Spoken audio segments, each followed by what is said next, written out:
Mais justement, quand c'est de l'open data, c'est à la fois gratuit et t'es pas le produit.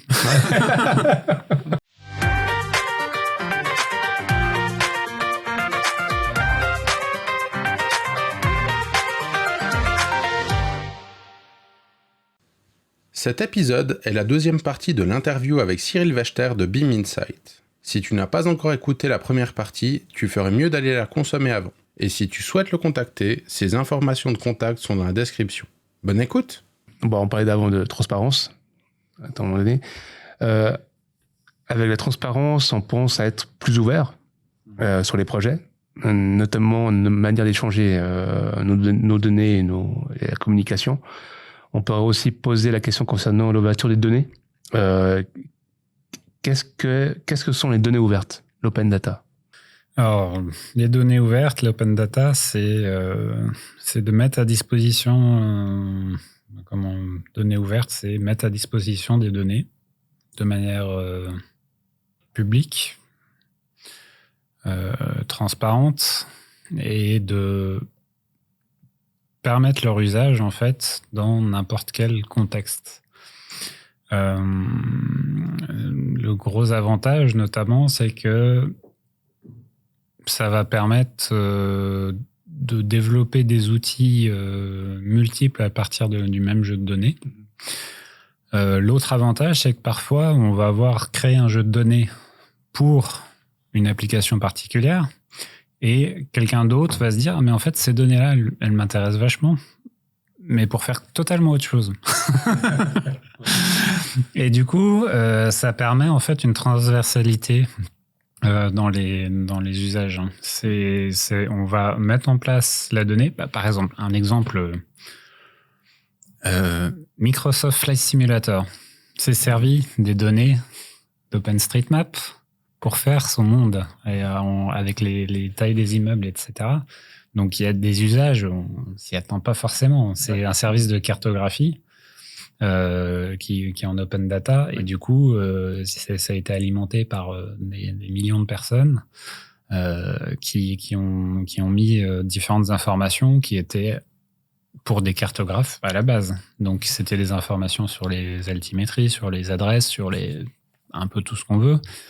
Mais et voilà, et un jour ils se sont dit ça en fait pour créer un monde plus réaliste et pour éviter d'avoir à tout modéliser à la main, etc. On va se servir de toutes ces données là pour aller représenter. Alors il y a c'est une combinaison en fait entre les données, les photos, des images satellites, etc. Et du coup à partir de ça ils se retrouvent. D'ailleurs il y a eu dans les choses un peu drôles, tout d'un coup, ils ont un immeuble qui faisait, je sais plus combien de centaines d'étages. Ouais. Beaucoup plus que ce qu'il devrait être. Parce que dans les données, il y avait une erreur. Ouais. Ok.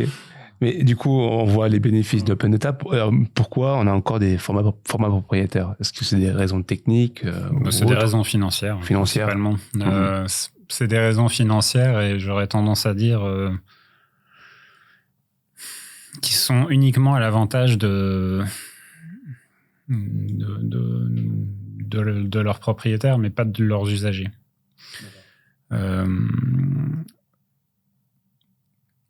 Globalement, soit on va payer pour avoir accès, et quand je dis payer, il faut faire attention aussi, parce que Google Maps, c'est pas en open data, par contre c'est gratuit. Oui. Alors, gratuit. Mais par contre, derrière, il y a l'usage des données, il y a différentes choses, ils se rémunèrent d'une autre façon. Donc, il y a une différence entre open data et, encore une fois, avec gratuit, c'est complètement différent. Il y a une maxime, quand c'est gratuit, c'est toi le produit. Oui. C'est ça, non? C'est ça. Oui. Ouais. Mais justement, quand c'est de l'open data, c'est à la fois gratuit et t'es pas le produit. Mais tu dois bosser derrière. Donc voilà, c'est vraiment en gros quand on fait de l'open data, c'est mettre à disposition des choses et en fait on peut avoir un usage qui est varié, mais avant tout c'est éviter toujours de réinventer les mêmes choses et de refaire le travail Dire, par exemple, sur un bâtiment, on va analyser les bâtiments. Il y a combien de projets où on va dire, on va analyser les données du bâtiment pour essayer d'optimiser les choses et essayer de voir les températures, etc. Si on a des choses en open data, on n'a plus un seul bâtiment. On en a 10, 15, 100, 1000. Et on peut, en fait, améliorer les modèles les modèles analytiques et analyser et améliorer en fait les méthodologies de conception pour répondre au mieux en fait à nos problématiques. Et puis justement, si on pense un peu open data pour notre métier, en fait, on arrive souvent aussi au schéma de données ou disons aux échanges. Oui. Le schéma de données le plus connu, c'est l'IFC dans notre domaine. C'est quoi l'IFC ? IFC Industry Foundation Class. Alors c'est un nom un peu obscur, mais qui justement est très lié à l'informatique. Class, c'est lié à la programmation, mais globalement c'est, on va dire, c'est lié au côté objet. Donc l'IFC, c'est globalement la définition d'un schéma. Un schéma, c'est ce qui va, par exemple, le HTML. Pour aller sur le Internet, pour voir comment une page va être rendue, il y a un schéma derrière qui va définir comment les choses sont faites. Et avec des balises, là il y a une balise lien, donc quand je vais cliquer dessus, ça va me permettre d'aller sur une autre page. Il y a une balise titre qui va dire ça je vais le mettre en forme différemment, etc., etc. Là on est dans un cas où on a la définition en fait de ces balises et la définition, un mur, qu'est-ce que ça va être ? Et un mur, quelles données il va avoir ? Une fenêtre, quelles données il va avoir ? Mais ça, on va dire, c'est les basiques auxquels on pense tout de suite. Mais derrière, il y a aussi les personnes. C'est qui travaille, qui a modifié l'objet, qui a fait telle chose, qui est responsable de ce domaine, qui est responsable de telle chose. Il y a une question de gestion des coûts, un coût qui va être associé à un objet. Et derrière, on peut aussi avoir une question de planning avec une association, etc. Si on parle de gain, il y a la gain, l'objet gain physique, mais il y a aussi des objets connecteurs qui vont permettre de prendre en compte en fait le flux qui passe à l'intérieur de la gain. Donc c'est la définition en fait de l'ensemble de ces concepts. La classe en fait c'est un concept et ces concepts en fait sont regroupés. On a différents regroupements et globalement c'est une façon de réutiliser les différentes choses. C'est un peu on a une classe racine et les autres vont être hérités de cette classe racine et du coup ça permet de ne pas redéfinir ce qui est déjà redéfini par exemple. Et donc la définition, c'est un schéma, l'IFC, avant tout. Et le fait que ce soit connu comme un format, c'est en soi, c'est à la fois juste et faux. Mais c'est avant tout un schéma et on peut le retrouver sous n'importe quelle forme, finalement. Ok. Est-ce qu'il y a d'autres schémas qu'on utilise dans la construction ? Nous, on a le Land XML dans infrastructure. Oui, tout à fait. Mais... non, il y a Brix Schema, ça c'est un truc, mais je ne l'ai pas utilisé vraiment, mais c'est pour le domaine de la régulation et de la gestion, différentes choses. Oui, il y a des schémas. Par exemple, il y a... j'ai créé une librairie qui permet d'aller... on parle d'open data. J'ai créé une librairie où il y a des matériaux qui sont en open data, qui s'appelle MaterialsDB. Donc, c'est une base de données, un système de base de données décentralisé qui a été imaginé et mis en place par Ifortech et donc qui est le créateur de l'Ozosai, parce qu'il faut que je le... Voilà. Donc, du coup, il y avait en fait tous ces matériaux qui étaient là. Et globalement, c'est les fournisseurs eux-mêmes qui vont aller renseigner les matériaux. Et du coup, ils sont disponibles pour les bilans thermiques, pour les analyses de cycle de vie, etc., etc. Du coup, j'ai fait une librairie pour aller lire ces données et les intégrer dans l'IFC et dans Revit. Et globalement, il y a un schéma qui va venir définir comment sont structurées les données. Et par exemple, ça, c'est un exemple de schéma. Il y a BHEM, mais j'ai oublié ce que c'était, mais globalement, si on regarde, les logiciels qu'on utilise vont utiliser beaucoup de schémas. JSON, par exemple, c'est un schéma de données disons que c'est une définition d'une façon de... Ça va pas dire comment est organisée la donnée, ça va dire juste, on décrit un format de fichier, dire on peut mettre de la donnée là-dedans. Donc on peut avoir de la donnée sous différentes formes et globalement, il y a des données de n'importe quel domaine, n'importe quel sujet qui sont échangés en JSON. C'est un peu comme le CSV, quand on peut importer, exporter en CSV. CSV, donc c'est Comma Separated Value. Donc en gros, c'est souvent, si on a un système de suivi d'exploitation, historiquement, il nous sortait un CSV, donc c'était des valeurs séparées par des virgules. Après, on pouvait l'intégrer dans un tableur ou autre chose. Et le JSON, finalement, c'est une façon d'avoir des données qui sont beaucoup plus fiables dans le sens où ça prend en compte différentes choses comme le format, le type d'unité. Ça prend en compte les caractères spéciaux. Il y a différentes choses en fait qui peuvent être prises en compte, qui peuvent pas être prises en compte avec un simple CSV. Et il y a une structure, une profondeur en fait qui peut pas être prise en compte. L'IFC, c'est quelque chose qui peut être très profond. On peut exploiter juste un tout petit bout, ou alors on peut exploiter l'ensemble, hein, mais ça dépend de ce qu'on veut en faire. Ouais, d'accord, ok. Mais c'est vrai qu'un des trucs les plus... Enfin, récemment, qui m'avait le plus surpris dans l'IFC, c'était le fait que pour un objet, comme tu disais un petit peu au début, la géométrie, c'est qu'une information. Et en fait, dans le schéma, enfin dans les propriétés de la géométrie, on peut avoir plusieurs géométries rattachées à un seul objet, notamment des vues différentes.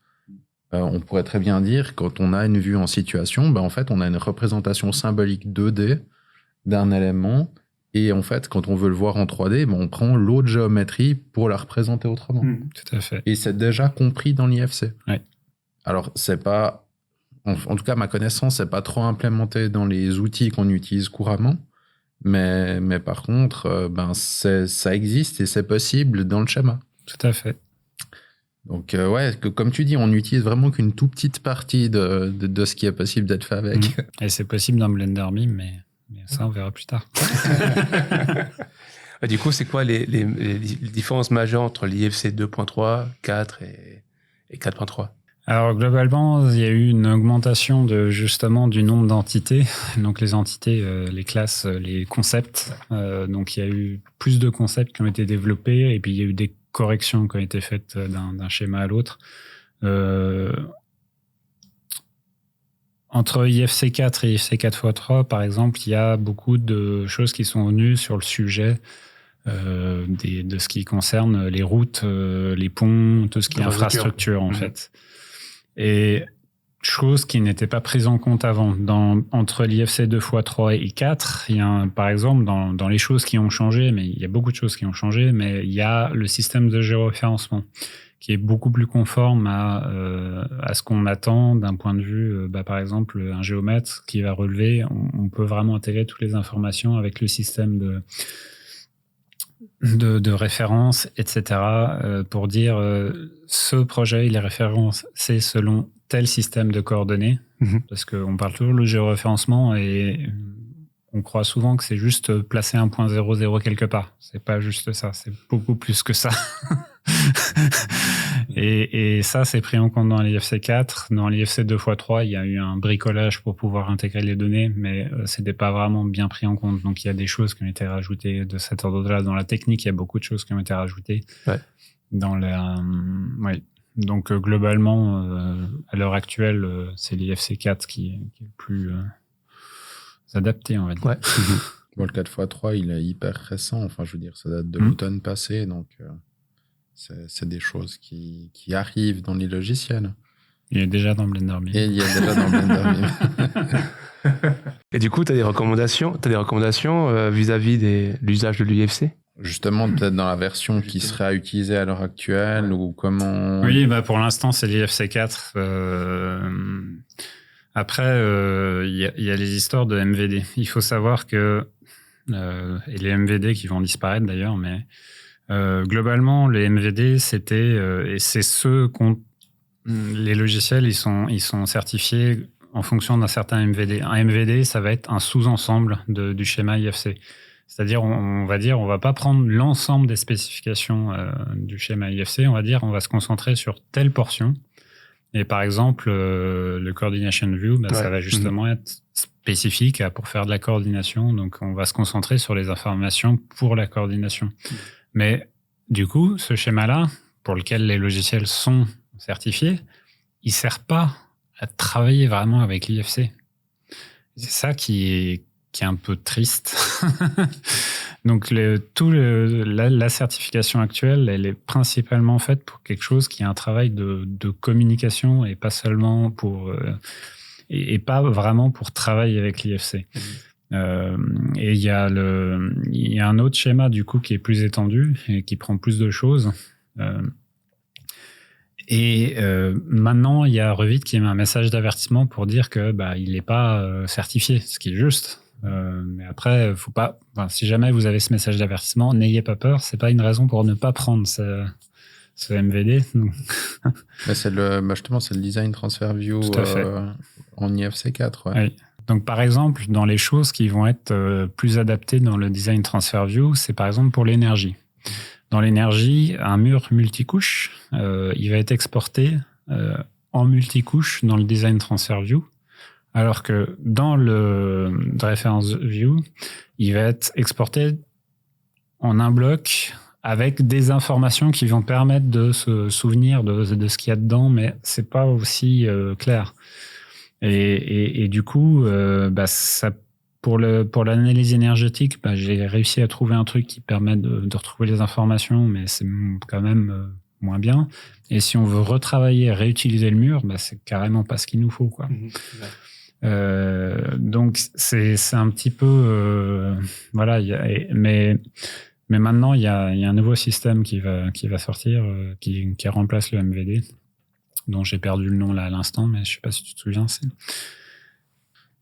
Alors pour tout ce qui était contrôle des informations, il y a un truc qui s'appelle les IDS, qui sont pour définir une spécification puis pour faciliter les contrôles, mais pour remplacer les MVD. IDS, c'est pour de mon acronyme.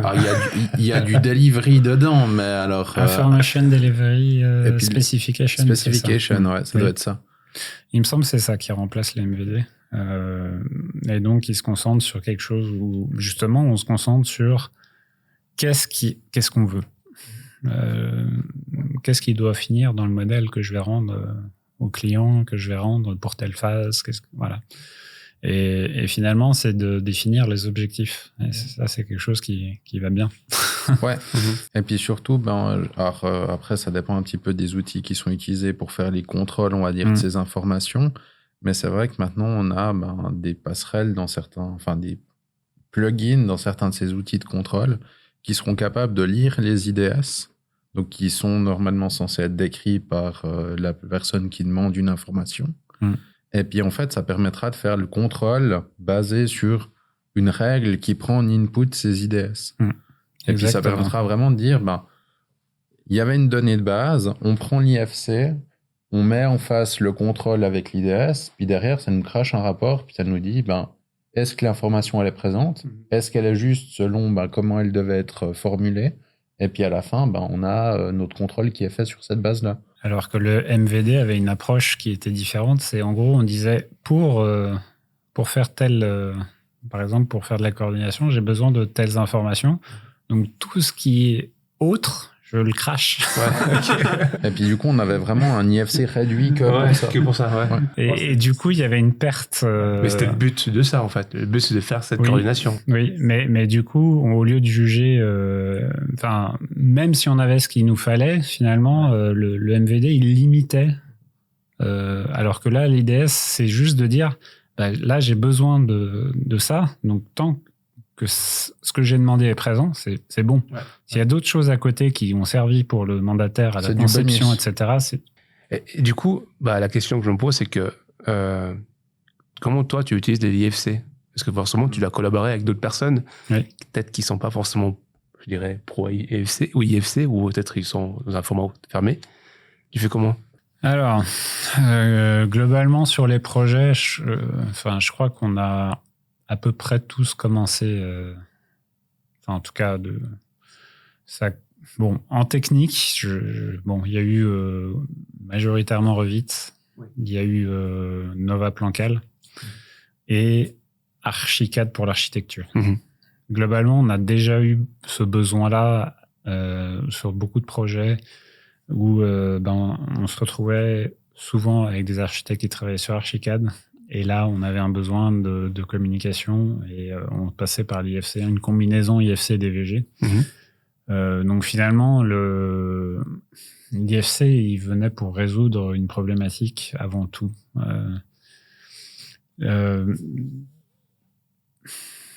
En général, vu que je ne suis pas en position de client, moi, je m'occupe de l'IFC pour mes usages. Et donc, par exemple, pour le modèle énergétique, je vais faire en sorte qu'il y ait les informations que je souhaite dans le modèle énergétique. Et du coup, je vais contrôler l'IFC que je produis, soit directement, soit en exportant depuis un autre logiciel. Et je vais aller contrôler l'IFC. Quand il y a d'autres personnes qui ne travaillent pas avec l'IFC, pareil, beaucoup de travail de pédagogie pour essayer de faire comprendre que s'il y a quelque chose qui ne marche pas bien dans l'IFC, en général, ça vient plus du logiciel qui l'a créé ou qui le lit que de l'IFC en lui-même. Que l'IFC n'est pas un problème, mais plus une solution. D'accord, ok. Une solution pour avoir une donnée qui soit structurée de manière plus uniforme. Qu'on a une interopérabilité qui soit meilleure. Ouais. Mais concrètement, si tu as un architecte qui dit « Ouais, moi j'ai que du Revit, je fais que ça », comment tu fais? Alors, j'ai jamais eu. Globalement, pour moi, c'est plus une demande du client en général qui fait que... Mais si j'avais un architecte qui travaille que sur Revit et qui ne sait pas, entre guillemets, pas exporter ou... Qui ne sait pas exporter, on va travailler ensemble pour arriver à exporter. Tu essaies de le former, tu essaies de... Oui. Ok. Je vais discuter au moins pour avoir le minimum nécessaire, mais sinon, je leur dis, donnez-moi des DVG. Non, mais, parce que ça, en général, ça fait partie des livrables, donc ils ne peuvent pas... DVG ou autre chose d'ailleurs, DXF, ça me va aussi. Comment apprendre plus sur l'IFC? Il y a un Building Smart France qui avait fait différentes choses. Il y a des sites qui viennent expliquer différentes choses. Il y a Bâtir Digital qui essaie de faire pas mal de choses aussi. Globalement, pour apprendre avec l'IFC, pour moi, ça passe par l'usage de l'IFC. Donc, c'est déjà de l'ouvrir avec un logiciel qui va bien. Qui respecte la structure de l'IFC, qui va pas aller obscurcir en fait la façon, qui va pas trop transformer la façon dont on voit les choses. C'est-à-dire que par exemple Solibri, qui est un logiciel qui lit l'IFC et qui a honnêtement grandement contribué à sa popularisation pour moi. Parce que dans le domaine de la coordination, pas que CVFC, mais coordination générale, il y a un moment donné, pour moi, il a eu son heure de gloire. Et grâce à ce genre de choses, finalement, on a pu faire de l'analyse, pas seulement des clashs, mais aussi d'autres choses. Et c'est comme ça, en fait, finalement, qu'on a pu voir. Mais par contre, Solibri avait donc une interface très, très sympathique. Et du coup, on avait peut-être un peu de mal à voir la structure IFC derrière. Et du coup, il y a un côté très bien où c'est user-friendly. Après, ça masquait un petit peu les possibilités et l'aspect où qu'est-ce qu'il y a derrière. Mais bon, comme je dis, pour moi, c'était déjà une très bonne chose. Ouais. Donc, c'est d'utiliser un logiciel qui va permettre d'apprendre, qui va pas aller obscurcir les choses et tout cacher. Par exemple, honnêtement, maintenant, de plus en plus, je conseille Blender Beam parce qu'on va pouvoir. Par contre, pour l'instant, il y a toujours un inconvénient, c'est qu'il faut pas être anglophobe. Oui. C'est un peu le gros problème, mais c'est pas lié à Blender Beam, hein, c'est lié déjà à l'IFC. La structure de l'IFC, c'est tout en anglais aussi. C'est tout en anglais. La documentation, il y a les classes qui ont été traduites dans plusieurs langues, le nom des classes. Oui, mais pas le schéma. Le schéma reste en anglais. Oui, mais la documentation de l'IFC, déjà maintenant, oui, mais une autre chose qui a changé entre l'IFC 2x3, 4 et 4x3, c'est la documentation. La documentation de l'IFC 2x3 a été... comment dire? Vas-y, exprime-toi. C'était compliqué de naviguer. L'IFC 4, c'est devenu un petit peu mieux, mais toujours très compliqué. L'IFC 4, il y a enfin un endroit où on peut faire une recherche pour aller trouver directement une classe et trouver de... Donc maintenant, si on va regarder, même si vous utilisez l'IFC 4, allez voir la documentation de l'IFC 4x3 et cherchez l'objet que vous voulez. Et en général, c'est pas en général, c'est systématique. S'il y a eu un changement par rapport à l'IFC 4, ça va être marqué. Ouais. Donc tout ce qui a, en gros, quand ça n'a pas changé, et ce qui va être le cas de beaucoup de choses, vous êtes tranquille. Après, souvent, vous aurez une note en rouge s'il y a quelque chose qui a changé. Ou regardez un petit peu. Des fois, vous avez des nouveaux attributs, des nouveaux jeux de propriété qui vont être apparus, ou des choses comme ça. Ou des choses qui ont été supprimées aussi. Et du coup, je vous conseille de passer par là parce que ce sera plus facile pour faire une recherche. Après, comme je disais, il y avait le site de Building Smart France où il y avait un endroit où ils avaient traduit les classes pour essayer de faire un peu mieux comprendre les concepts. Ouais. Mais honnêtement, il y a un gros travail là-dessus. Il y a un gros travail là-dessus. Je pense qu'il faut que ça vienne. Il faut qu'il y ait un travail qui soit fait. Ce qu'il faut savoir, c'est que dans l'IFC, la contribution, la manière de contribuer au développement de l'IFC, c'est ouvert petit à petit. Personnellement, j'ai contribué à l'IFC 4x3 en intervenant sur des sujets spécifiques à la technique. Et maintenant, finalement, tout le monde peut donner son avis sur un sujet ou un autre. Il y a un dépôt qui est prévu à cet effet, où on peut aller poser... Alors, il y a un forum Building Smart où on peut aller poser des questions. Donc, allez sur le forum Building Smart, poser des questions. Il y a la documentation qui s'est améliorée et il y a le fait aussi on va dire, challenger les choses et puis d'essayer d'aller dans...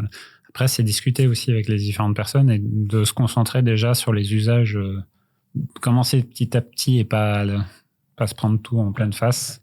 Donc, commencer avec les usages, comme on disait, coordination, analyse de données, qu'est-ce que je peux faire déjà? C'est d'essayer d'être curieux toujours. Par la suite, vraiment, je vois pour moi un besoin et une nécessité, mais ça va venir. Mais plus ça va s'ouvrir, plus ça va venir vite. C'est ça aussi l'avantage, c'est que... Mais il faut qu'il y ait de la traduction pour l'accessibilité, surtout dans un pays comme la Suisse, où voilà, il faut 4 langues. Même les normes ne sont pas traduites dans les 4 langues, mais c'est vrai que déjà, quand ils sont passés du 2x3 au 4, la documentation, donc sur le site technical.buildingsmart.org, on a la possibilité, quand on vient dans la liste alphabétique des classes, on a en français, en allemand, en anglais, en plein de langues. Et ça, pour beaucoup de monde, en fait, déjà de pouvoir dire, je veux voir la liste, je cherche avec le mot que je connais, puis après, j'ai un lien qui m'amène vers la classe, même si elle est en anglais. Mais au moins, je retrouve l'objet. Parce que tout le monde ne sait pas forcément comment ça pompe. Alors, une pompe, ça va, mais ça appelle dans une autre langue. Ouais. Mais il y a des concepts qui sont un peu plus complexes à trouver dans la langue anglaise. Et puis du coup, de pouvoir passer par le français pour s'y retrouver, ça peut aider déjà pas mal de monde. En tout cas, c'est un point d'entrée facile. Il y a les classes et les jeux de propriété, une partie des jeux de propriété qui ont été traduits. Donc ça, c'est intéressant aussi, parce qu'il y a aussi la description qui aide à comprendre qu'est-ce qui est entendu par... Donc il y a quand même un travail de traduction. Il y a le BSDD, Building Smart Data Dictionary, je crois, si je me trompe pas. Qui est censé aussi aider à tout ça. Donc, il y a beaucoup de il y a des choses qui vont venir là-dessus pour aider. Après, c'est déjà, si vous savez que vous recevez un modèle de quelqu'un qui sait déjà pas mal faire, ouvrez-le et regardez un peu comment c'est fait. Ok. Je pense que c'est une bonne base. Puis après, est-ce que en dehors de Blenderbeam, est-ce que tu as des visionneuses que tu peux recommander pour quelqu'un qui aimerait juste une petite visionneuse pour aller voir l'IFC? Il y a XBeam Explorer que j'ai utilisé plusieurs fois dans les formations pour justement qu'il respecte la structure. Alors, il me semble qu'il est qu'il marchait mieux avec l'IFC 2x3 qu'avec l'IFC 4. Maintenant, ça fait un moment que j'utilise plus parce que je n'utilise plus que Blenderbeam. Mais globalement, ça respecte la structure de l'IFC et puis on arrive à naviguer en fait d'objet en objet et de suivre en fait la construction. Par exemple, ce que je montre parfois pendant les formations, c'est comment aller retrouver l'information. Si je veux aller voir le projet, voir avec quel logiciel ça a été édité. Ouais. C'est regarder un petit peu les informations concernant le géoréférencement, voir si on arrive à voir si le géoréférencement a été fait correctement.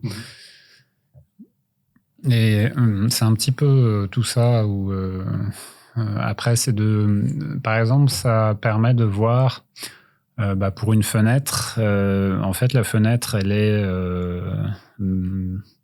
dans un vide et le vide est créé dans le mur. Donc en fait il y a la fenêtre qui est liée au vide qui est liée au mur. Donc c'est ces logiciels là en fait, que ce soit Blenderbeam ou XBeam Explorer, ça permet de suivre le fil et de voir quel est le lien qui est fait de l'un à l'autre. Et ça permet de voir en fait un petit peu comment tout est lié, voir que l'espace, donc l'espace qui est une pièce globalement, mais ça peut être une pièce, mais ça peut être d'autres choses, mais on va dire l'usage principal, ça va être la pièce. Et on va voir, il est contenu dans l'étage, il est contenu dans ce bâtiment et dans ce site et dans ce projet. On va voir un petit peu la structure et voir un petit peu. Ça permet vraiment de suivre les choses et de mieux comprendre en fait, d'essayer de comprendre la logique, parce que vraiment on est dans c'est une question de logique, une question de mieux comprendre la logique. Oui. Ouais, moi j'avais vu un autre dernièrement aussi, c'est IFC Quick Browser. Alors, il n'y a pas l'aspect graphique, on ne voit plus la 3D de l'IFC, mais par contre, quand on clique sur un objet, on a toutes les relations de cet objet-là. Donc, ça permet aussi, un petit peu, au même titre que XBeam Explorer, de comprendre, je trouve, un peu mieux, ou en tout cas, alors pas de ressentir, mais de mieux comprendre, en fait, comment est structuré l'IFC. Donc, on a parlé de l'IFC, des données ouvertes. Est-ce que tu considères que des normes ou directives font aussi partie des jeux de données de la construction? Oui, mais c'est pas ouvert. Alors du coup, c'est un petit peu la suite. C'est ce qui me pose problème.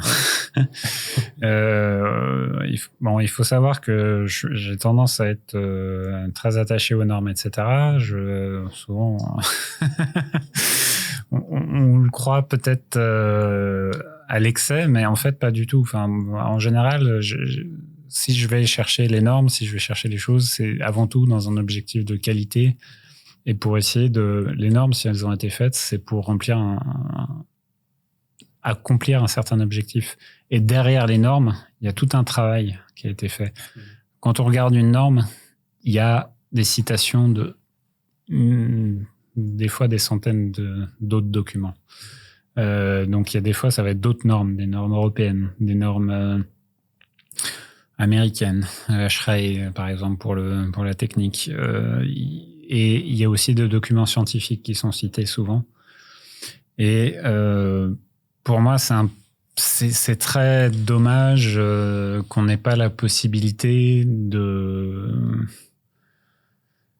Parce que finalement, il y a les personnes qui ont fait la norme, ils sont, on va dire, dans un cercle réduit et ils bénéficient pas de l'œil critique de l'ensemble de la communauté du bâtiment, on va dire.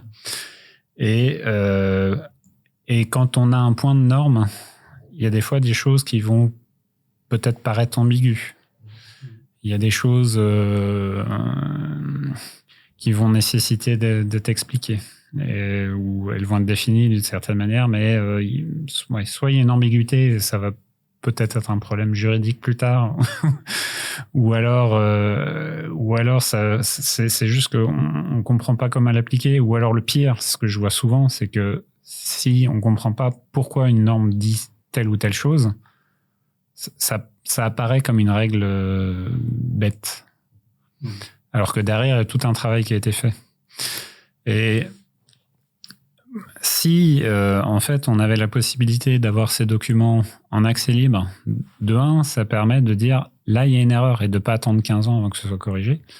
Quand je dis 15 ans, c'est pas 15 ans, mais... Ouais, des fois, c'est pas loin. Disons que voilà. Et s'il y a un point qui est pas clair, c'est d'en discuter. C'est de dire, bah là, il y a tel point, je pense qu'il faut l'interpréter comme ça, est-ce qu'on est d'accord ou pas? Ou alors de dire, là, je pense qu'il y aura un point d'amélioration possible. C'est de...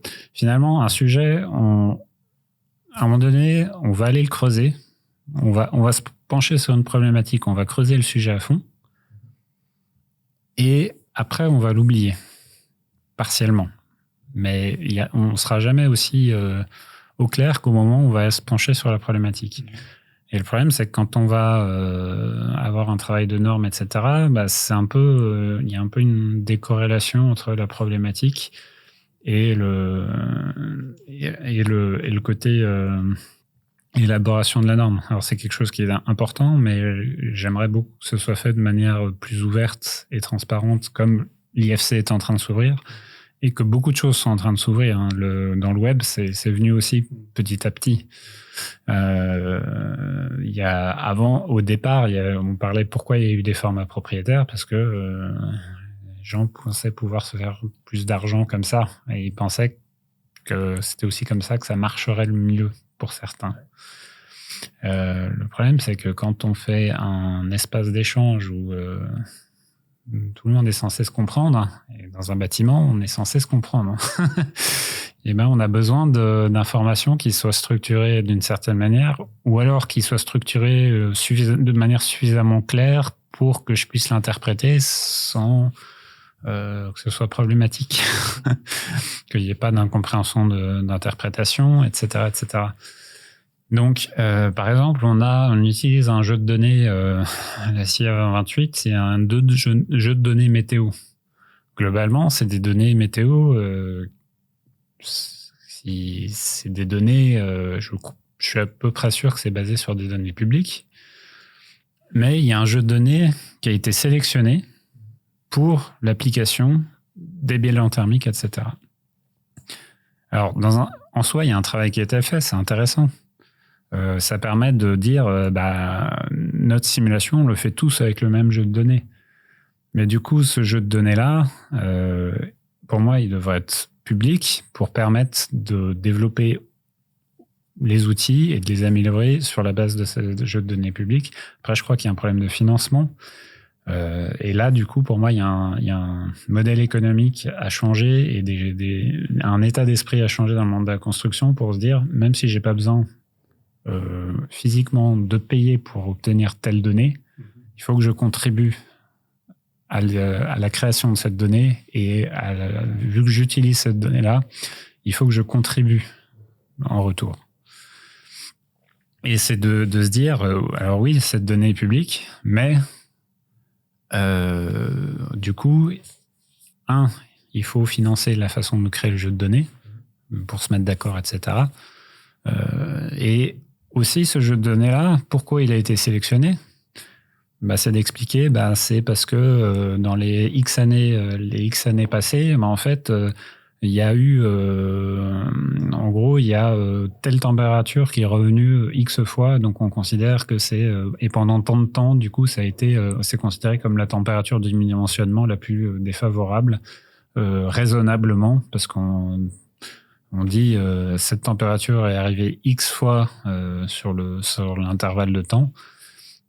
Pendant tant d'heures, et du coup, en fait, c'est toujours des hypothèses. Mettre en place un modèle de calcul, c'est toujours des hypothèses. Donc, si on met pas clairement les choses et qu'on dit pas, en fait, la mise à disposition est pas claire sur la méthodologie de la création du jeu de données et la mise en place, finalement, on sait plus ce qu'on simule, on sait plus ce qu'on fait. Et ça, pour moi, c'est dommageable. Et en gros, on n'est pas prêt non plus à affronter l'avenir où on a un changement climatique, par exemple. Si on parle toujours des jeux de données météo, qu'est-ce qu'on fait ? Voilà. Donc, il faut adapter les choses et se dire... Et pour moi, c'est vraiment le fait d'avoir ces données qui seraient libres, ça permet d'avoir des meilleurs outils qui peuvent venir de n'importe qui finalement. Et en même temps, pour les utilisateurs, quand je disais tout à l'heure que pour moi, quand quelque chose est fermé, c'est pas l'avantage de l'utilisateur. Là, justement, tout le mécanisme d'élaboration, etc., qui n'est pas forcément public, et toute la réflexion qui a été faite derrière, elle est perdue. C'est dommage.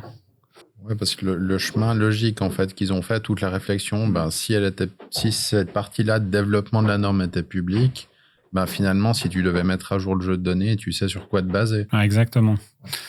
C'est de pas repartir depuis zéro à chaque fois qu'on va aller.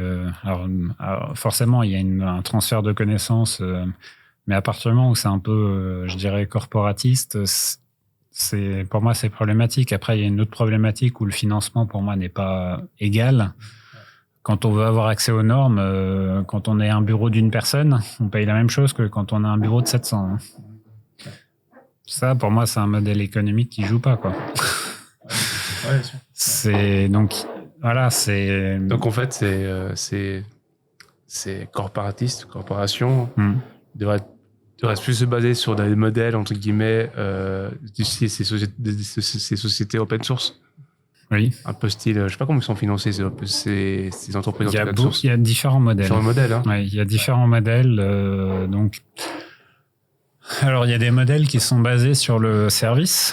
Donc, ils vont avoir une base qui est libre, mais après, ils vont faire payer les formations, le support, différentes choses. Il y a des modèles qui sont basés sur la contribution, c'est-à-dire que ils mettent en place la possibilité de recevoir des dons. Et les contributions peuvent être faites de multiples manières. Ça peut être de l'argent, ça peut être du temps. Ça peut être... finalement, c'est un peu ce qui est fait, sauf que c'est sur un nombre trop réduit de personnes. La SIA, il y a des gens qui vont aller justement dans ces commissions, etc. Mais de un, il faut avoir des gens qui arrivent à tenir le rythme. Quand il y a un projet, peut-être qu'à un moment donné, ils vont plus être disponibles parce qu'ils vont être trop pris par un projet.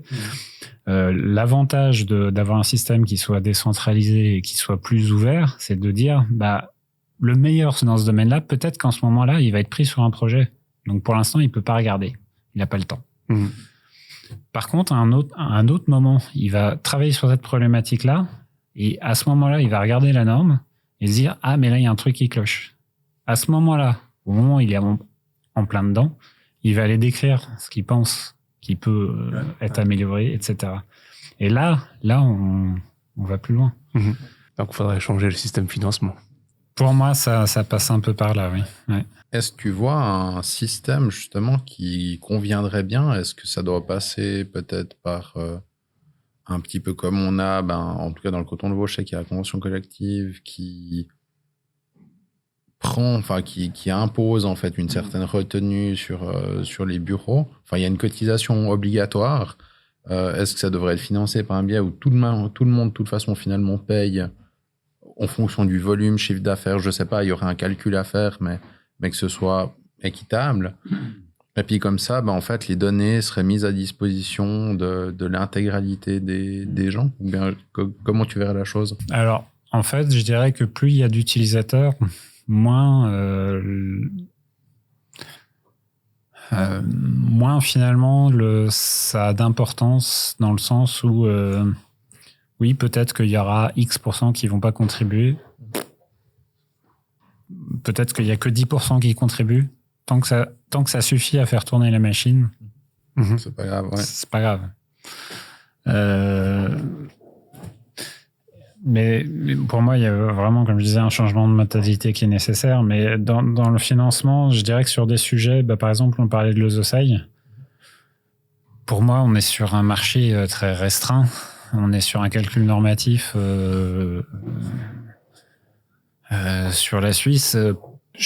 Je crois que, par exemple, là, ce serait compliqué de mettre en place quelque chose qui est les utilisateurs qui le financent, bien sûr. Ouais. Donc là, c'est sûr que ça doit être possible, hein, mais c'est vrai que c'est plus compliqué et je pense qu'il faut un bout de chemin avant que des projets qui soient sur des secteurs plus c'est ciblé, plus c'est compliqué. Parce qu'en soi, je veux dire, le logiciel, il coûte pas... il a un prix tout à fait raisonnable et voilà, il y a vraiment rien de... Donc, c'est quand il y a des sociétés qui se posent la question sur le nombre de licences qu'ils prennent, voilà, faut pas être radin dans un sens. On a des chiffres d'affaires, je veux dire, dans un bureau d'ingénieur, on est entre quoi, 100 et 150 000 par collaborateur par an. Si on prend quelques pourcents pour financer les choses, déjà, ça permet de faire les choses. Donc, une possibilité, c'est de passer par un système restrictif. C'est pas ce que je souhaite, mais c'est une façon de faire. Personnellement, je préfère essayer de changer une mentalité, etc., pour arriver à une contribution qui serait volontaire. Et on a des exemples dans le logiciel libre qui sont là. Si on parle de Blender, actuellement, ils reçoivent 2 millions par année à peu près de dons. Et ça, c'est les contributions uniquement financières directes. Derrière, il y a des sociétés qui payent un développeur ou qui utilisent le logiciel et qui font des retours, des rapports de bugs, etc., qui vont aller contribuer au logiciel. Et par exemple, il y a Ubisoft, donc un éditeur de jeux qui a un chiffre d'affaires monstrueux. 2 millions. Ouais, non, c'est clair. Ouais, c'est rien du tout. Voilà. Ouais. Mais alors oui, qui contribuent. Et en plus, par exemple, en interne, ils ont développé un truc qui s'appelle Mixer, qui permettait en fait de travailler à plusieurs en même temps sur le même objet, en simultané, vraiment. Et du coup, ils l'ont fait et puis ils l'ont distribué. Et du coup, dans les contributeurs de Blender, il y a Google, Intel, AMD, Amazon et des gens comme moi, des gens comme... Il y a à la fois Monsieur Tout-le-Monde et des très grosses sociétés. Donc, en fait, là, on est sur un panel d'utilisateurs qui est assez large, qui revient, je disais, plus on a un panel large d'utilisateurs, plus c'est facile de financer, finalement. Donc, oui, alors moi, je sais, moi, je tends vers la contribution volontaire par multiples usages. Hein. Ça peut être en mettant à disposition quelqu'un, ça peut être par de l'argent, ça peut être par différentes choses. Mais après, je comprends que on puisse souhaiter au moins temporairement un système restrictif qui consisterait à faire une espèce de taxe, mais bon, à long terme, je préfère que ça n'existe pas, quoi. Mais comme tu dis, il y a une mentalité à changer. Moi, je vois tous les un peu nouveaux outils qui sont arrivés sur Open Collective, que ce soit OSArch, IFC OpenShell ou même IFC.js, je trouverais incroyable que les bureaux d'études, finalement, qui payent des dizaines, centaines de milliers de francs pour certains par année en licence, ils se disent, je prends 2, 3, 5, 10% de ce que je paye à mes éditeurs actuels. Puis finalement, cette partie-là, je la reverse pour essayer de faire changer, pour en tout cas soutenir, même si c'est pas que du temps, financièrement, des gens qui font du travail gratuit à l'heure actuelle et qui ont besoin aussi peut-être de ressources, de matériel, etc., pour continuer à faire avancer en fait finalement l'open source. Dans l'informatique, il y a eu un travail qui a été fait. Il y a des projets. En gros, c'était un peu le colosse au pied d'argile. Il y avait des projets qui tenaient beaucoup de choses. Et un jour, il y a eu un problème. Et derrière, en fait, il y avait une seule personne. Et du coup, un jour, il y a eu un problème. Forcément. Et globalement, il n'y avait pas qu'une seule personne, parce qu'il y avait toujours des contributions, mais globalement, le projet n'était pas assez soutenu. Et à ce moment-là, effectivement, il y a des grosses sociétés qui pourtant les utilisaient à tour de bras, ces solutions, qui se sont dit, ah oui, quand même, il faut qu'on finance. Parce que, en fait, il fait un travail qui vaut des centaines de milliers de francs. Il a travaillé pendant des années pour qu'on puisse développer nos outils dessus, que nous, on fait payer. Il faut qu'on donne une partie de ce qu'on gagne, en fait, à ces personnes-là qui nous permettent, en fait, de faire notre beurre, quoi. C'est de dire, de se réveiller un peu et de se dire, oui, non, mais en fait, tout ce que je fais, la plupart du temps, on n'invente rien. Ouais. Voilà, on n'invente rien. Je veux dire, on va récupérer on s'inspire de différentes choses, etc. La création, c'est toujours, c'est un mix de ce qu'on connaît et de connaissances. Donc voilà, il faut contribuer à ceux qui nous ont permis de nous faire grandir et ceux qui nous ont permis de gagner de l'argent. Merci d'avoir écouté la deuxième partie de cette interview avec Cyril Wächter de Beam Insight. On le remercie pour cette conversation plus que constructive et on espère que ça t'a plu. Si tu as des conseils à nous transmettre, des thèmes ou des personnes que tu aimerais que l'on invite, n'hésite pas à nous le faire savoir. À bientôt!